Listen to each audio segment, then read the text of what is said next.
Hi, this is Logos Legacy. So, I've felt a desire to share something, basically. It's been on my mind for a while, but then I kind of forgot about it and I've been reminded of it. And I had synchronicity called me to share this anyway. So, this is about something called Tien-tai's theory of 3,000 life states in every moment of existence. So it's a Buddhist concept. I came across this through a friend of mine who's a Nichiren Buddhist. And honestly, from what I've learned about Nichiren Buddhism, it's actually, pretty mystical. Well, it's Buddhism, so it's mystical, right? But it reminds me of the law of one, actually, and New Age mysticism, actually. It's just different phrasing. But largely a lot of the same. It's even like the law of attraction is like one of their tenets or something. So it's quite interesting. One of the most interesting things about it is how they interpret the 10 worlds, the 10 basic lives, the 10 worlds, the 10 inner worlds, right? Because some forms of Buddhism have this idea that the 10 worlds are like these literal different worlds, and that when you reincarnate, you eventually reincarnate to higher worlds, like that you start off in hell, and then you keep reincarnating to hunger, and then animality, anger, tranquility, rapture, learning, partial enlightenment, bodhisattva, which I'm pronouncing wrong probably, and Buddhahood, right? And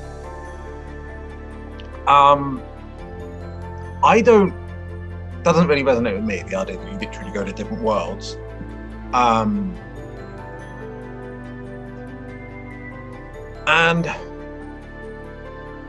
some forms of Buddhism, including Nichiren Buddhism, subscribe to the idea that these 10 worlds are in fact inner worlds within us and are life states, right? So this is like different mental states or different frequencies or different frequencies. Like there's a scale, the Hawkins scale is a clear example of these different frequencies, right? And this reminds me of that very much so. It seems like a different way of pointing at the same thing, in my opinion. So yeah, it starts out with that. So I'll give you like the diagram that I drew based on what I saw the diagram and I drew it out myself. And sorry if you can't read the writing, or if you're listening to it on audio, it won't be very helpful, will it? If you're listening to this on like Spotify or something. No, wait. Yeah, but basically, if you can't see it, I'll just have to describe it. But the first section is, I don't know if you can even read this, to be honest. No, I'll just describe it. I won't show you. So basically, there's a list of 10 basic life states. And I listed them from 1 to 10 already. Hell, hunger, animality. So I'll backtrack. So there's hell, which is kind of described as an internal trapped feeling. That's just what I intuit about it. So it's kind of like shame, the state of feeling like in shame, despair, misery, guilt. Just the state where you feel like trapped or like pathetic and worthless.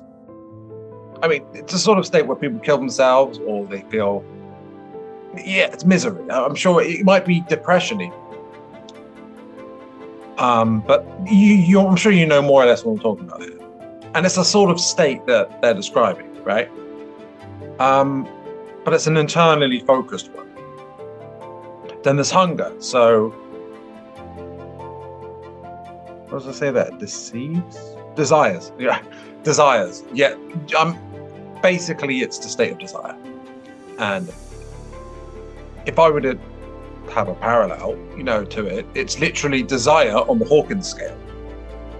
As you don't know, it's David Hawkins, you look at the scale. Consciousness, it goes all the way from shame all the way to enlightenment. You can look it up if you don't know what it is. It's really easy to find. Animality is basic instincts, basically. It's like fight, flight, freeze, but in an not like how the ego twists it to like higher states, like where someone criticizes you and you're like, oh my God. Actually, it kind of is that. It's a basic animalistic instincts in us, right? And that aspect. I would say, yeah, fight, flight, freeze. And yeah, the next one, anger. It overtly relates to anger, but it also relates to when people are kind of fighting each other, hurting each other, but out of a sense of that other people deserve it. And this is externally focused as opposed to hell, which is internally focused.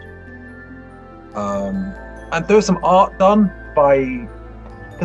portraying this, done by someone called Aikido. I can't remember his first name. It's Japanese, it's the other way around, isn't it? But anyway, the head of the Nichiren Buddhism, he did some art on it anyway, and it's quite interesting. You might be able to find it, I don't know. But yeah, but it's also a desire to control others as well. And I'd say you could associate this with ego, but you can associate hell, hunger, and animality with ego.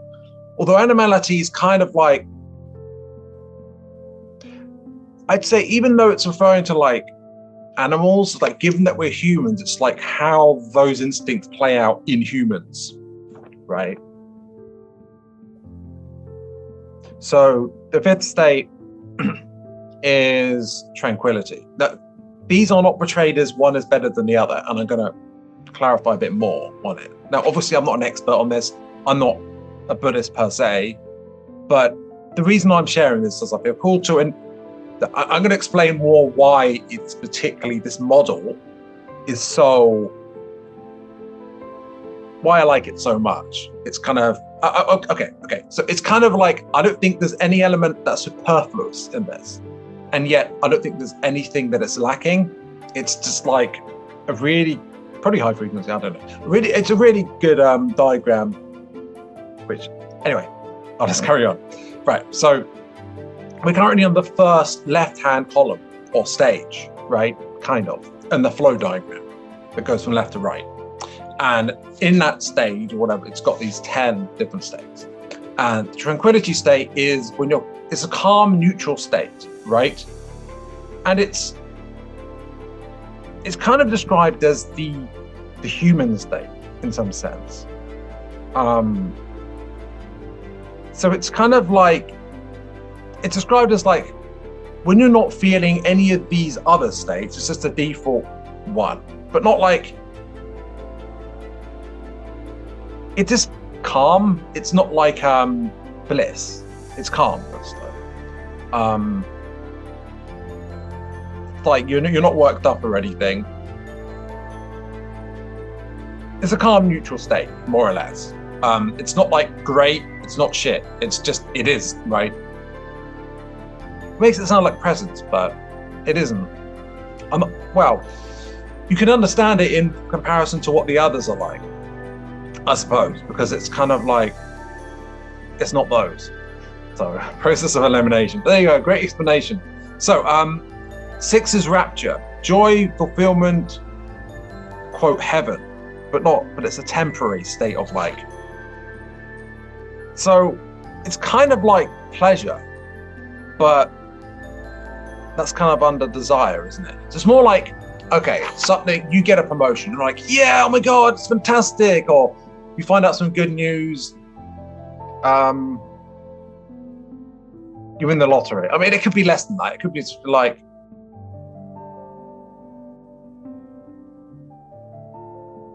I don't know, like you get a present, you're like, oh my God, I love this. It's a Christmassy feeling, but it wears off. It's not like religious rapture necessarily, but it's like,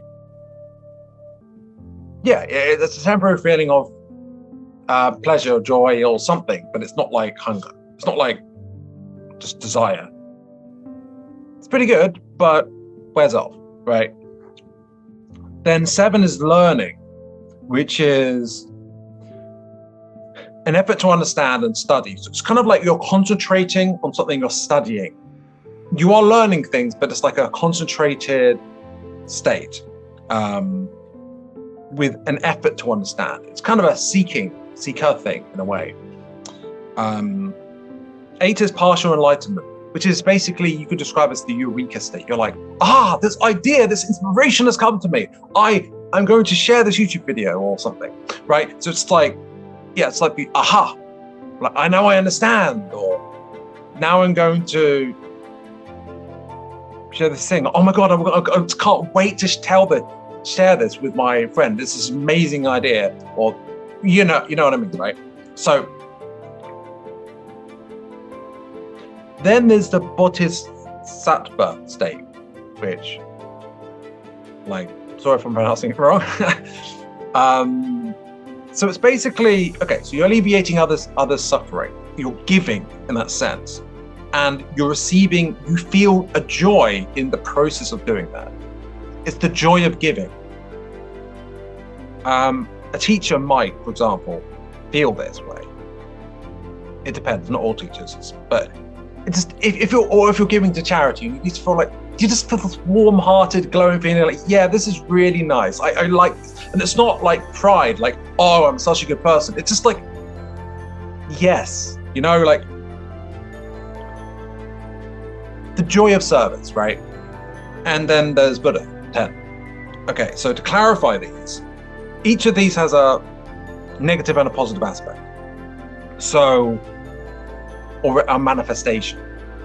Even from how, I don't know about Buddhahood. I think Buddhahood is a kind of united thing that unites the others. I'll get to that. So that really doesn't have a negative side. It's just holistically good or something. So how, you might think, how does how have a good aspect? Okay, I know the negative aspect to it. How is an awful state to be in. I'm sure everyone's had moments where they're the lowest low, or that they're the lowest low they've experienced so far anyway, and it's just like,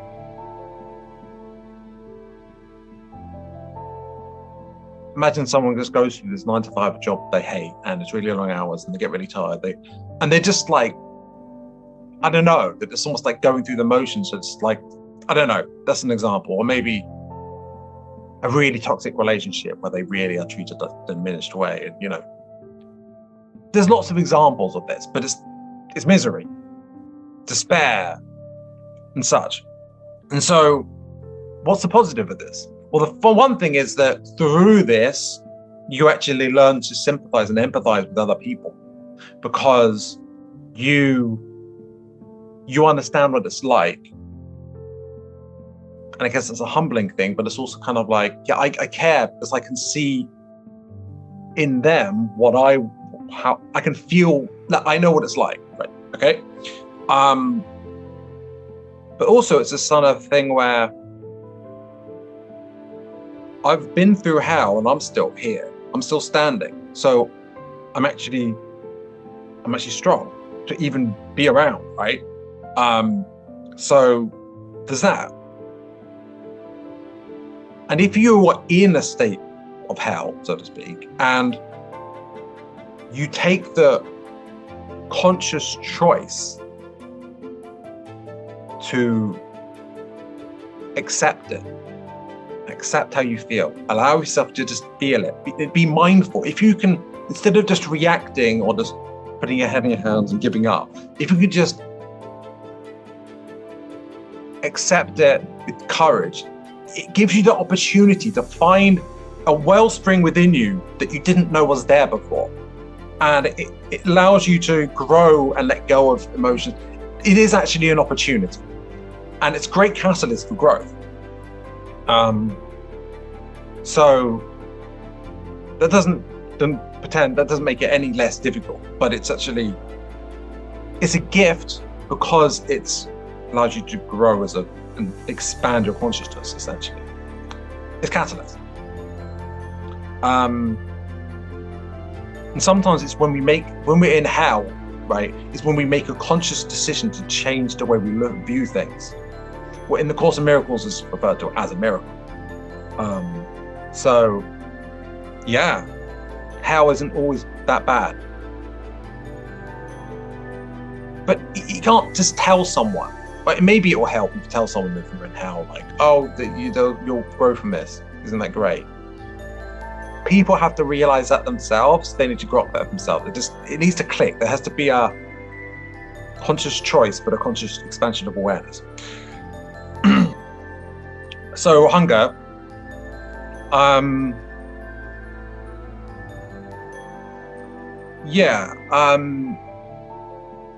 Desire.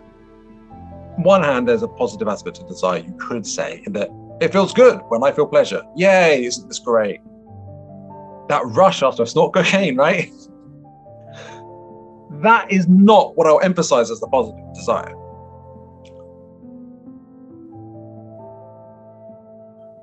Okay, so yeah.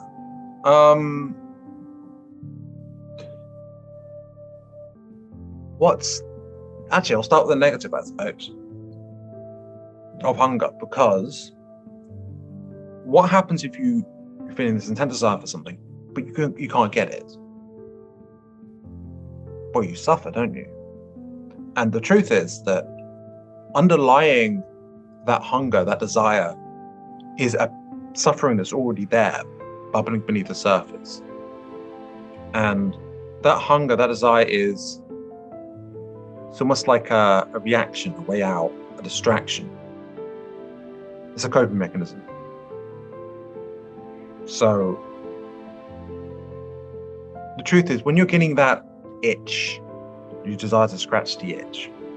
It might be sexuality, it might be food, it might be all sorts of things. That feeling, like a craving for a cigarette, that is a suffering feeling. People don't necessarily realize they're suffering because they're so caught up in it. But yeah, it's not pleasant. They're just sitting there like, I want this thing, I want this thing, I want this thing, I want this thing, oh, I want this thing. Yeah, so that's a negative. What's a positive desire other than feeling good temporarily for a moment? Actually, yeah, I don't know, think about that. Won't you it? Okay, what is the positive?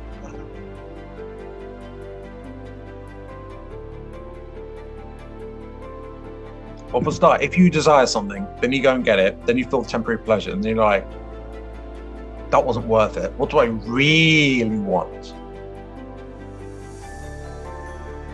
It might be something like joy or peace, right? Or love, right? So by going for what you don't want and then it not satisfying you, because it never really does in the long run, it kind of allows you to hone in on what you really want.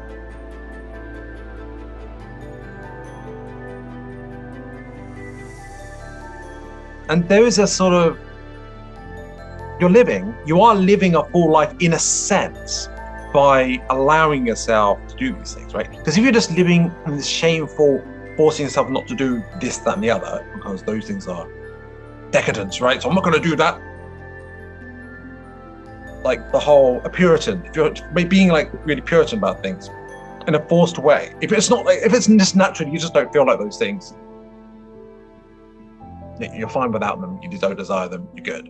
That's one thing. But if it's like, I must not do it, I really want to do it, but I will not do it, I will not do it, that's not necessarily good, is it? Right?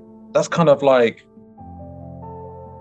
hell. I don't know if I'm going to say it's one of these states. You could say it's anger at yourself, but this system says that's externally. So yeah, so you've got this desire. Where was I?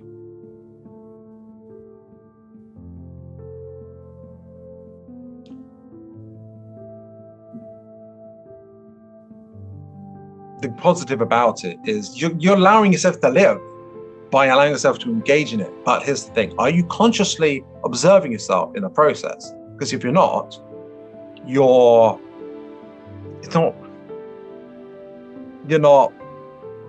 absorbed in it. It's unconscious. There's nothing wrong if people are at that stage where that's just how they're acting. That's just their frequency, that's their state. That's just where they're at. There's nothing wrong with that. That's just where they're at. Although it's definitely, I wouldn't say better, but if you can be present and observe yourself and mindful while you're engaging in desire or hunger, right? That's great. So animality, what's the negative?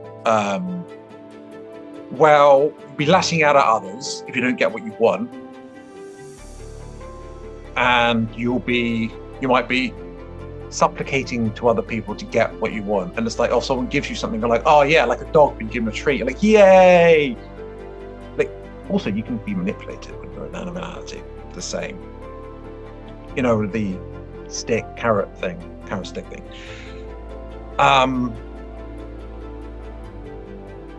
Or like, oh no, what's going on? Something you're scared, right? Now, there's something wrong with these things, the fight, flight, freeze, and the dynamics, and the basic instincts. In fact, they're a key part of our humanity and our life here. However, when we are consumed by it, it's like we're not fully in touch with our humanity. We're debased in some sense. And it's okay if someone's in that state, or that's just where someone's at. But like, we have so much more potential. And we can suffer a lot through the process. So what's the positive? Well, there's a groundedness to that. If you can see yourself, if you can be mindful and accepting of that, and just not rejecting that aspect of yourself, but truly just integrating it, you can be if you integrate that, think of it like a Jungian concept, Carl Jung, integrating the shadow. There's an aspect of your shadow that you integrate. Or integrate, so another way of putting it is like, okay, so there's this wild beast and it's the ego, right? What if you get that wild, or an aspect of the ego, let's say, but it could be a loyal servant, and that wild, ferocious lion could actually be this majestic lion instead of like Scar, Mufasa, right? Do you want Mufasa serving you or Scar dominating you? I mean, it depends what you're into. It's kind of in bed, it might be a different story, but that's your business. So, wait, that's a really specific king. Jesus. Sorry, I didn't even realize. Okay. Right. Not mine, just to specify. Right. So, yeah. Again, there's also this idea of perhaps you could learn what you don't want and something higher from experiencing it.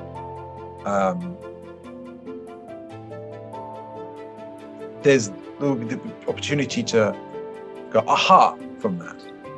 And I'll also say, I wasn't going to say this yet, but I feel like I will, that basically in all of these states, so in all of these 10 states, all 10 are present within them, latent, right? The latent potential is, so basically all of them are present in all the others.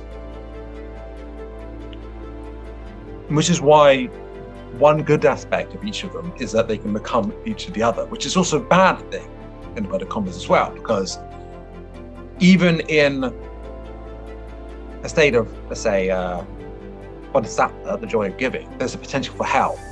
Why? I'll get into that. But it goes the other way around. If you're in hell, you can go from hell to bodhisattva, one of the highest states. You can it's actually possible to go from one to the other. In fact, if you look at Eckhart Tolle's story and other people's stories about how they have sudden, they go through hell for a while and then they realize something, and then suddenly they're in this really high state. Actually, that was like literally from 1 to 10. Actually, that's been straight to Buddhahood basically in that case. But I'm sure you know what I mean. So, anger. The negative is, I'm sure you can see, or you know, all the conflict in the world and all this. And when you're consumed with anger, you don't see clearly, you end up suffering, it hurts, it's stressful.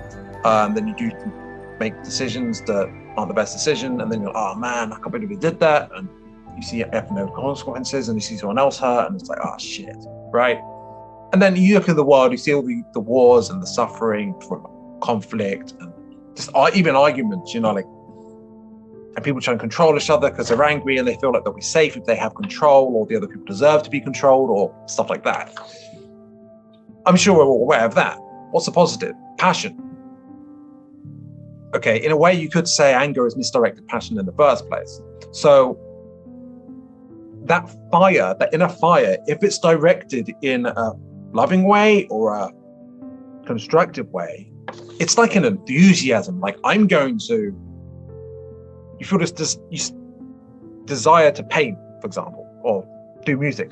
Who knows? Like, some of the greatest art might have originally been anger, and then it might be transformed through love and acceptance or something into passion. And it's like a rocket fuel for creativity. I don't know. That's popped in my head. So, yeah, I mean, I would say the state of anger is like, it could be a force for good. If you feel like, oh, that's an outrageous injustice, if you're conscious enough not to be caught up in that and then be like, oh, I'm gonna make them pay, right? If you're conscious enough to be like, oh, it's so awful, I can't believe that all these people are suffering, and then you're like, I'm gonna help. Might be giving to charity, right? Dealing with a particular kind of injustice that you perceive or something. So that's an example. You've got to be careful with it, because you can actually end up hurting people in the name of correcting an injustice, and then actually just be doing the negative side of anger. But when you're in the negative aspect of anger, you can convince yourself that it's righteous anger. And it might be, but often isn't. In fact, some of the worst atrocities are done by righteous anger. So, Tranquility Five. So, what this is referring to is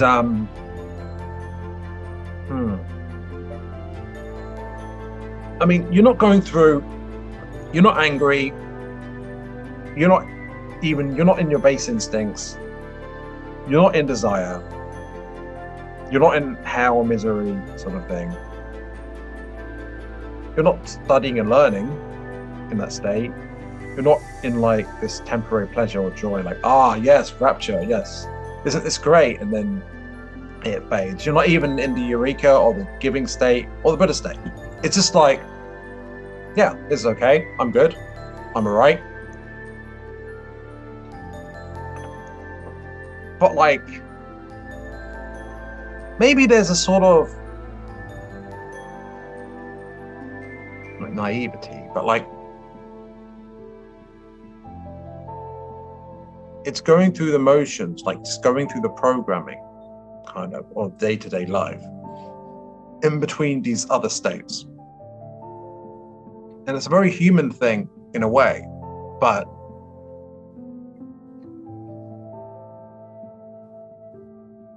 it's a complacent state, potentially.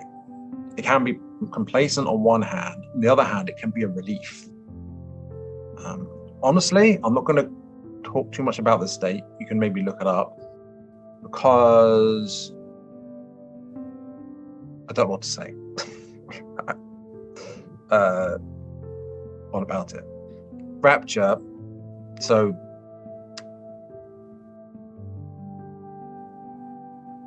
the positive is clear already, I think. But the negative might be, for example, suppose you have this,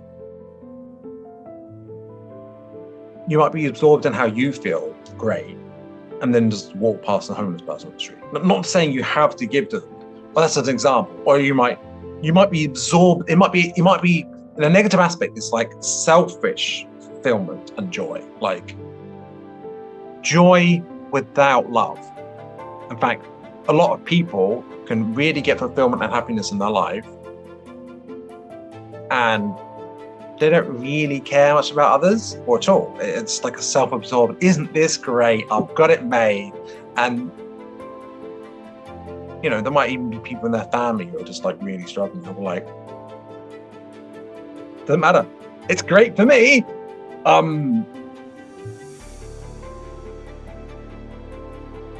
and it wears off, and then you're like, oh shit, and you go back to suffering again. Like, it might just be a temporary thing, just a temporary way. I think pride can kind of, this is diverting from what this is saying, but I think pride can give you that state temporarily. You're like, yes, I got it, I'm the man, and other people are just like, and it might be almost a denigrating thing to others. You might be puffing yourself up and feeling that good just at the expense of just viewing or saying to others or treating them inferior. There's that as negative aspect to society, and that obviously has a karmic consequence, and it means that it's always temporary. And if it's a negative aspect, you're just going to come back out of it into negativity again. And you might just be repeating this cycle of the rise and fall, pride for the fall, whatever, and you might not. It might take a while before you break out of that. That's a potential possibility there. So learning 7, you might get so focused that you burn out, or that you get stuck in the details and you sap your creativity and your connection. You get too stuck in left brain mentality, where you like become convicted of that X, Y, Z is true, and other people should see it, that's the case. I've learned it, I know it's a fact, it's the truth, it's the way it is. You don't understand that it's that way. I did the research, I studied, I put the effort in, I earned that sense of knowing. You didn't, so you don't know like I do, you're inferior, right? Like a spiritual seeker can do this. I've done it. I've been in the learning state and had the negative aspect sometimes, because you're just like, what happens if someone doesn't agree with you, what you've learned, or disagrees with them? You might be like, you might get angry or feel threatened on some level. It might spawn out of that. You might get negative emotions or negative states from that, because it's like, or that you might actually not get that love and the peace, the Shakti-like sort of that Untitled talks about, and others. This sort of the loving spirituality aspect that you might get from other states. You might miss out on that because you're just like all about the studying theory about spirituality, for example. But it could be about anything. You can get caught up in the theory of things and not the practice. So being ungrounded as well, that's another aspect. You can be very ungrounded. And if you're not grounded, that can lead your head in the clouds all over the place, and you might suffer or not be paying attention. There's all sorts of problems there. But on the other hand, you might genuinely learn new things and genuinely be dedicated and be transforming your life for the better.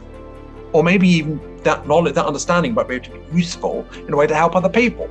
And you might feel genuine state of worthwhileness that you get fulfillment from it as well, potentially.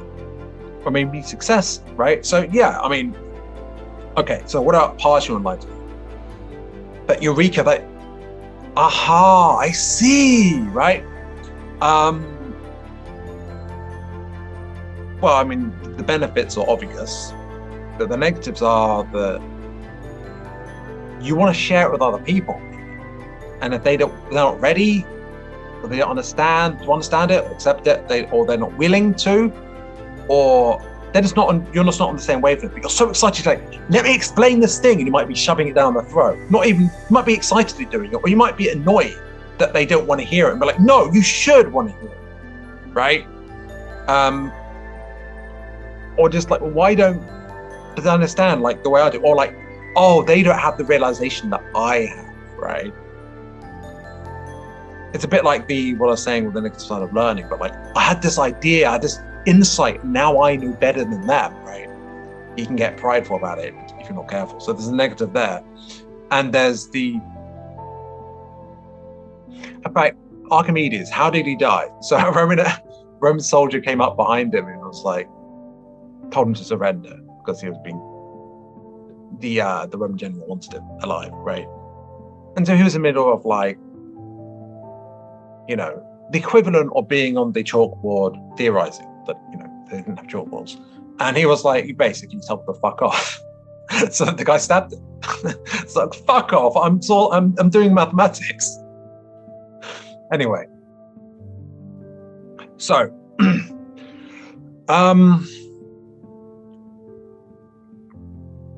also Einstein obviously had eurekas, but he was horrified when his theory was used to develop nuclear bombs, and when he saw the result, it really horrified him. So like the benefits of the eureka state can be abused. They can absolutely be abused.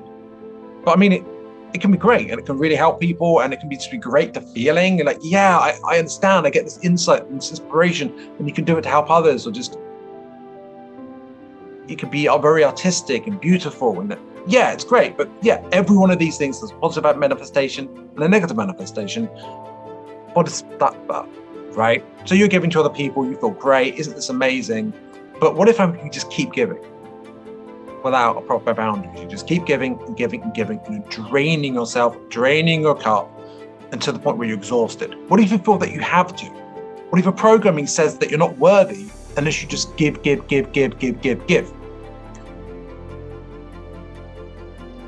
Or there might be various reasons why you might give too much, or give in an unbalanced way, or just be too generous with people and then people take advantage. Or you might even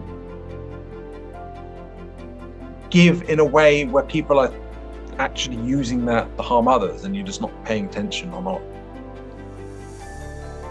And you just focus on how good you feel while you're giving, and not actually paying attention to what is really best.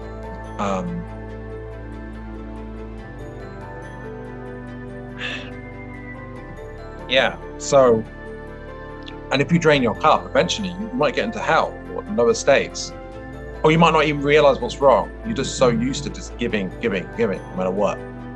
And yeah, giving's great, but it's what it's giving, receiving, right? That's what it's really about. Because if you're not loving if you're giving in a way that drains your cup, you're actually not loving yourself, right? And you're not treating yourself with due respect. You're actually harming yourself. And that can be a manifestation of not loving yourself and not feeling yourself worthy of receiving gifts, or from yourself or others. And that's another thing. You might turn people away when they're giving to you. It's like, no, I'll just keep giving. That's all I need to do. But yeah, it can be great and compassionate. It's just, you might resent other people if you give too much. So you might give too much and then resent it. It's like you're setting yourself up for failure or for suffering, and then blaming others for that. And that can be a cycle that you go through. Because people often do that they create a situation that they then complain about without realizing they created the situation.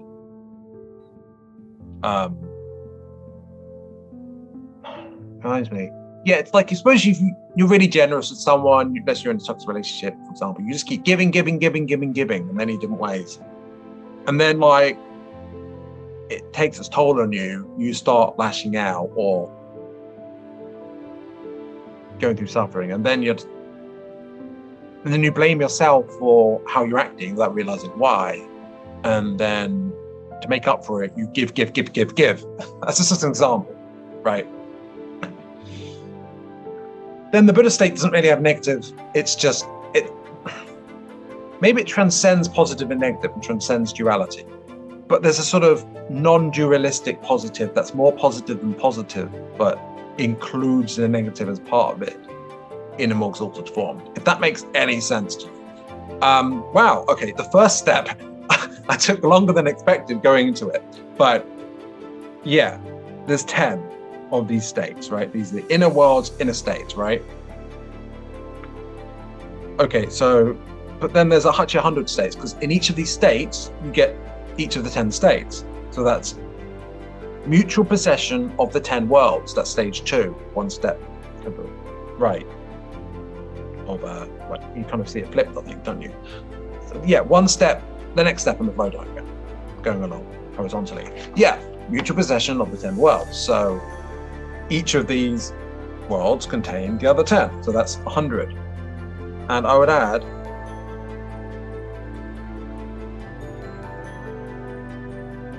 there's some notes I wrote about the Bodhisattva state. Not a sacrifice, give you as a gift to yourself, don't drain yourself. That covered that. So the next one is when there's actually 1,000 states. It's saying, okay, so 10 times 100, which is 10 factors of life. Workings of karma, cause and effect, moment to moment. So the eternal moment that is all time, the beginning and end and everything in between, which is now, that's karma, cause and effect, that is cause and effect, operates in that eternal moment. And I just realized I didn't actually look up, just to be clear, what all of these 10 are. So see if I can go on from the top of my head, but we'll see. Actually, I'll be back. All right, I'm back. So I have found a brief description, which I'll do, of the 10 factors. All right, the first of these is 1, appearance, attributes of things discernible from the outside, such as color, form, shape, and behavior. So that's pretty self-explanatory. 2, nature, the inherent disposition or quality of a thing or being that cannot be discerned from the outside. Tien-tai characterizes it as unchanging and irreplaceable. The nature of fire, for instance, is unchanging and cannot be replaced by that of water. He also refers to the true nature, which he regards as the ultimate truth, or Buddha nature. On one hand, it kind of reminds me of the Platonic forms in some sense, but there's this initial template and then there's the manifestation of things. And that's the nature of something, the way it works or something like that. I think that sums it up. I think it's pretty clear what it is. And of course, the true nature is the Buddha nature, and these are just manifestations or offshoots of that. That's my interpretation. 3, entity, the essence of life that permeates and integrates appearance and nature. The first 3 factors describe the reality of life itself. So, the first 3, the appearance, nature, entity, the reality of life. Right.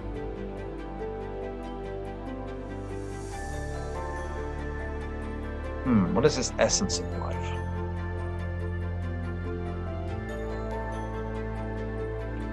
Oh, right. Okay. When I was talking about that template that things are based on, I think that's the template, let's say, the Platonic form, let's say, is kind of like the entity, the essence of life that permeates and integrates appearance and nature, right?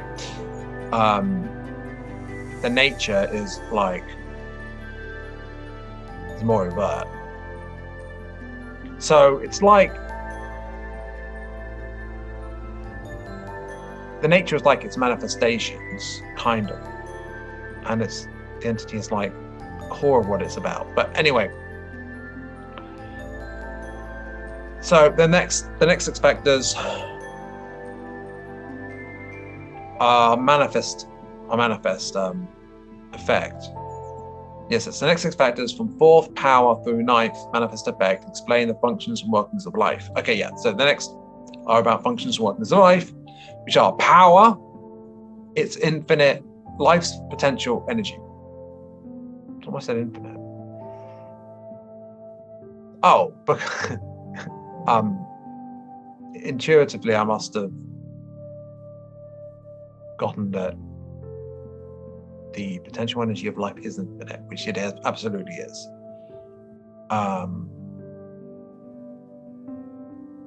So power is life's potential energy. Although within a form of life, I would say there's a certain potential energy, but there's also an infinite potential energy in everything, to everything as a whole. 5, influence the action or movement produced when life's inherent power is activated. So,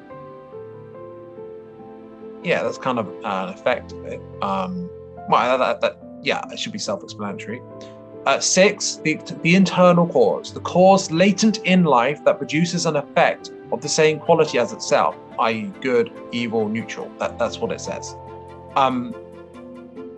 It doesn't necessarily just apply to good, evil, or neutral as those terms, right? But it's basically seen, this is the karmic cause of something on an energetic level, or maybe on a level beyond energy.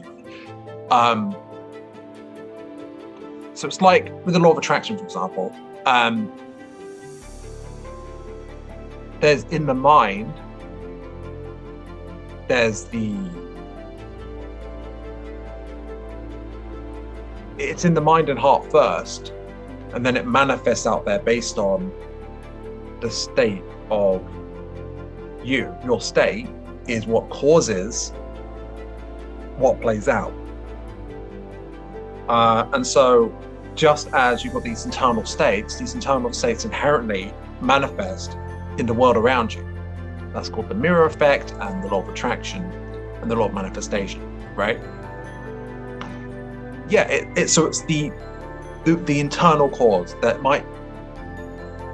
you might not notice the actual internal cause, because the latent effect,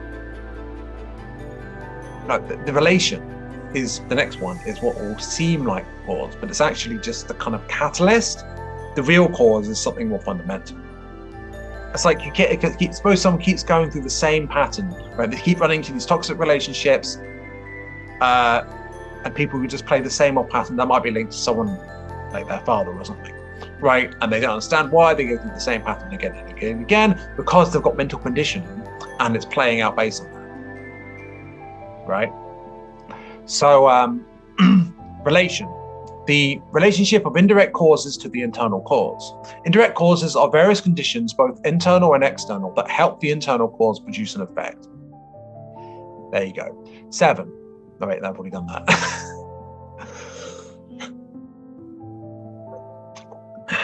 Latent effect. The effect produced in life when an internal cause is activated through its relationship with various conditions. So yeah, just as there's the catalyst that seems to be the cause, but it's not the internal cause, there's the effect of that. What seems to result from that. But this isn't the manifest effect, that's 9. No, this is the So there's the manifest effect that's like tangible, but then there's the latent effect that the effect produced in life, internal into life. Okay, so it's like how you feel. So an internal cause might be karma, right? An external cause might be someone has a go at you, right? That'll be relation. And then the latent effect would be how you feel about that, let's say anger. And then the manifest effect might be you attacking them, just for example. 9, manifest effect. The tangible, perceivable result that emerges in time as an expression of a latent effect and therefore of an internal cause. Again, through its relationship with various conditions, parallel 711 to 782 regards the Buddhist law of causality, described by the 4 factors from internal cause to manifest effect as the distinctive characteristic of the 10 factors. It concerns the law of cause and effect for attaining Buddhahood. Interestingly, it seems like the way I've been talking, my state seems to have shifted out of intuition or something, or less intuitive, since I've been just literally reading what it's saying.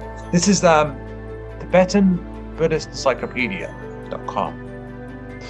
I think that maybe when you're copying something, reading something out, it's kind of like, because it's secondary, it's not like, and it's not directly intuitive inspiration. It's like, maybe it lowers the frequency. I don't know, you might be able to discern it, but I felt different reading that. So I'd like to go back to how I was doing it before this. But yeah, it's still useful to clarify. Now, 10, consistency. Consistency from beginning to end, the unifying factor among the 10 factors. It indicates that all other 9 factors from the beginning appearance to the end manifest effect are consistently and harmoniously interrelated. All 9 factors are thus consistently harmoniously express the same condition of existence at any moment.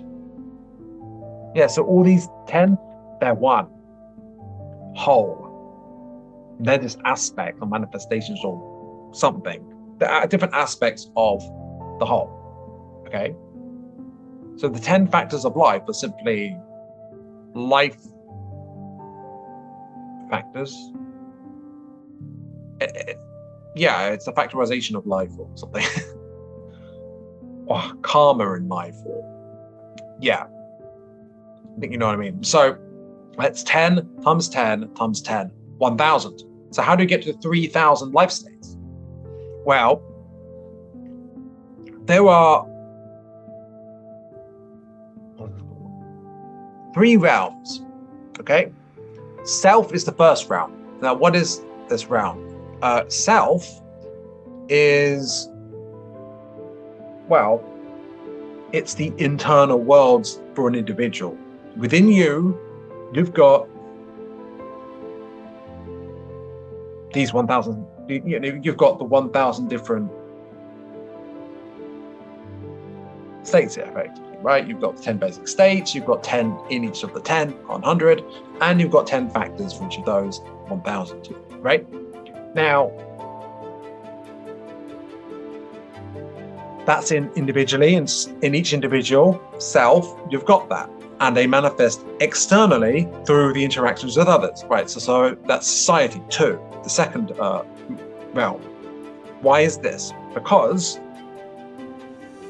if you're angry, you interact with others, suddenly it's relationships, angry relationships. Oh my God, you did this, you did that, right?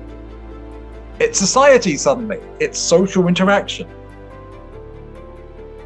Okay, so but it's just not just anger. I mean, all of these, right? Hunger, I mean, if you're going to, hip-hop culture as an example of hunger in a sense, desire, right?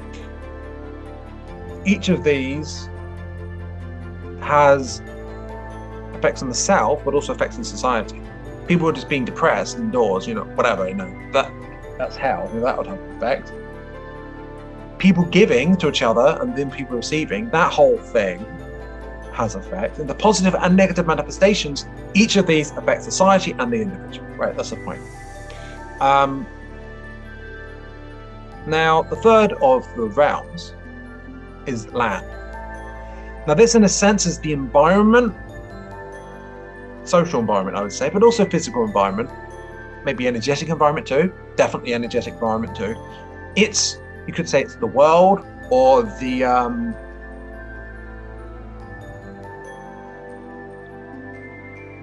it's basically, it's kind of like there's the individual manifestation of it, then it's social, but there's also the whole, it could be the whole world, it could be whole galaxy. Look, there's different levels of it, but the point is, it's like, let's say for argument's sake, the state of the world, of Earth, it could be on the level of a land. Like, this is Nichiren Buddhism. You can imagine, like, say, it's Japan during feudal Japan. Like, the state of Japan at the time manifested all of these, the 10 basic life states, the 10 worlds, the factors of life, in self and society, manifesting from within out, and up, or whatever direction have the arrows be. Basically, that the state of the land, or the state of the world, the state of the environment, what have you. Same thing we're pointing at here. It manifests like that. So the state of the world at the moment is a manifestation of it. We count on the land, and okay. So at this point, this is really actually the point of my actual video. Now, first of all, just even explaining this, I'm sure it's helpful. But how do we change the world? How do we be of service? How does the new earth get founded one step at a time? Now, I'm sure the new earth is going to be great. So how does that transformation happen? In Nichiren Buddhism, there's a concept called human revolution. So human evolution is putting this into practice in everyday life. Self, society, and land are transformed this way. So we can have all these ideas on plans about how we're going to help. Well, some people have these protests about this and the other, about certain measures that have been put in place and how we don't like that. There's various things about plans about, you might get people setting up some commune, new age commune or something. There's all sorts of ways in which people try to change the world externally to improve it. And I'm not going to say that that's bad or anything. I mean, the intent is great, but the first step is, no matter what state we're in, of these 10 basic life states or in the world, hell, hunger, animality, anger, and so forth. If we can be consciously aware and present as much as we can get the positive aspects of each of these, or manifestations of each of these states when we're in it. And what happens if you get the positive manifestations of all 9 up to Bodhisattva, right? And you consistently are in those positive aspects of those states. What happens if you integrate those all together in your life? In a moment, you get the Buddhahood state. That's how you get the Buddhahood state. According to Nichiren Buddhism, you get Buddha. You attain the Buddhahood state, but basically by integrating the positive aspects of all those other states. Okay, what happens with those negative states then? The negative aspects of those states. Do you just discard them, reject them? Not worthy of me? No. Because how do you get to the positive manifestations of these? It's basically inner work. The human evolution includes basically, Nichiren Buddhism says that if you chant Nam Myoho Renge Kyo, which I might be mispronouncing, but if you just keep chanting that, and there's the Lotus Sutra as well, they say that you can, it will transform your life. And I've heard stories from Nichiren Buddha saying, oh yeah, they've transformed their life this way. And I believe it. So I would say Buddhism is helpful. It is, but that wasn't what I was going to say. Meditation is helpful, inner work, shadow work. I would say, think of this, there's a menu of options or approaches for transforming yourself, or the human revolution, let's say, to put it in those terms. Self-inquiry. What I will say is, like with mantras a bit, Nam Myoho Renge Kyo, chanting that. Chanting is an option. I'm considering integrating that. But obviously, what resonates with you? Because someone might say, oh, meditation's great. But if you're forcing yourself to meditate, it doesn't feel right. That's not going to be helpful, is it? That's an egoic thing. So, whereas if you just call to do it and do it in the moment, that can be greatly beneficial.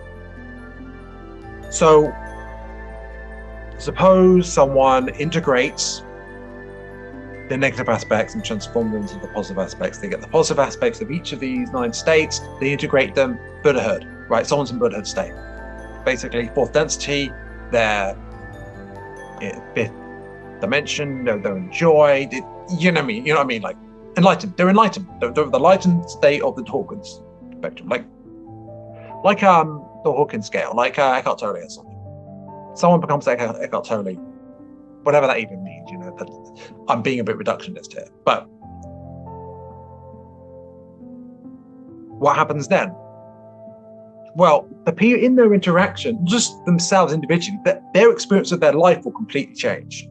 Not just will they perceive everything around them completely different and experience it completely different, but that actually the events around them will synchronistically just be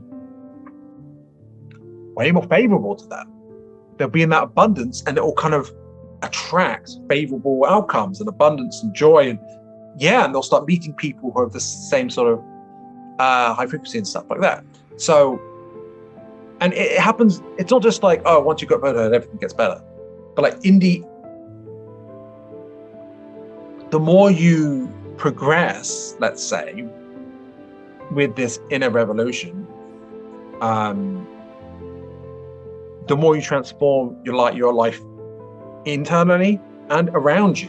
Now, what happens as a result of that? Inevitably, on a social level, on a societal level, other people might see the changes in you and be inspired by it. Or Nietzsche and Buddhism does teach about like, bodhisattva, sharing, and that it's not just about being, log cabin, meditating by yourself. Now, that kind of benefits energetically to humanity, sure. So if you really feel called to that, I'm not going to say don't do that. But if you interact with a society at a higher state, you transform people's lives or help them transform their own lives. And what happens if other people, through interaction with you, transform their own lives? Then the whole same thing can repeat with people in their lives. But of course, it's not just you. Everyone conducting the process of human revolution, or let's say in a work self-inquiry, you know what we're talking about here. Everyone doing that, the more it can bring in more people to doing that, and basically, although it's not really a doing in any correct sense, and this process, the more it expands and transforms people's lives on a social level, you get the positive aspects of all of these states transforming internally and externally the lives of people across society. Now that is fantastic, right? Now, what's the next step? Well, the land, the world. That's how the new earth is born, right? It's not like we need to focus externally and like just doing the right things and then the world changes. I mean, David Hawkins pointed out that the world of effects is the result, it's not the cause. When we think in the world of effects, we try to cause things, and then we try to change the causes of the world of effects by changing what happens physically. But we're missing the point. It's actually, causation is energetic and based in states, right?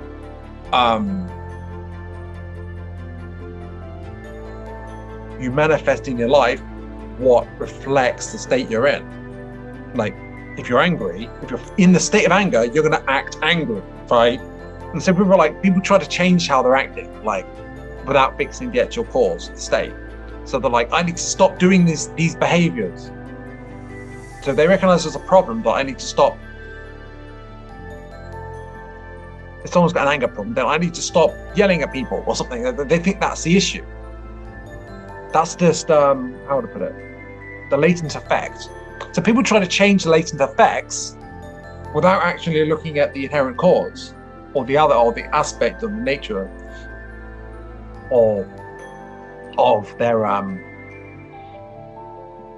what's going on there. Oh, I'll point out, maybe this is covered in 4 Power, but I remembered something about power, which basically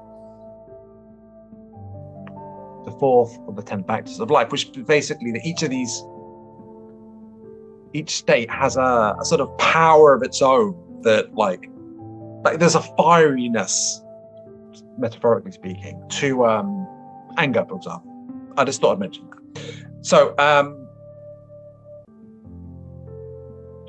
so the basic point is we can have all these plans about how we can change the world, what new things we're going to do, what new projects, how we can reform government, and so forth.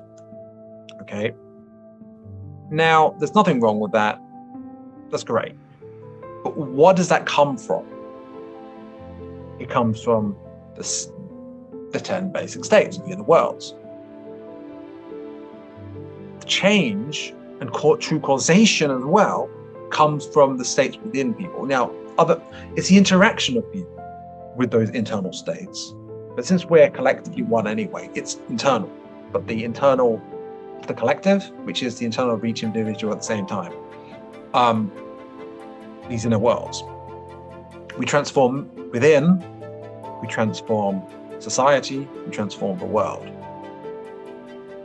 It really is that simple. Now, we can have all these complicated plans and ideas about like awakening and how we serve and how, or whatever, about how we help people. But if we focus on transforming our internal state, the inspiration will come and we will see, we will know through inspiration. We'll be given intuitively understanding about the next steps and the next step and what to do in the moment, right? We don't need to plan it all out, think it all out. Not that thinking is something we shouldn't do, period, but we need to focus on what within first.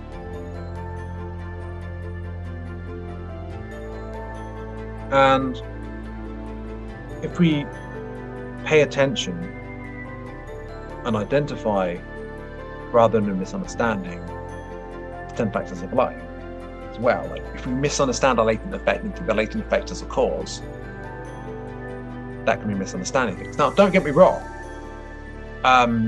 If there's a latent effect, like someone attacking someone, there's going to be results from that. But really, that whole interaction, the whole energetic dynamic, there's an energy behind the dynamic where it seems like A, someone attacks B, someone B. Both of those people have karma, which is causing the interaction to even have to take place. That's what I'll say. And yeah, understanding this can be helpful, but you don't really need to focus on, honestly, you can just focus on transforming, doing inner work, basically, and self-inquiry.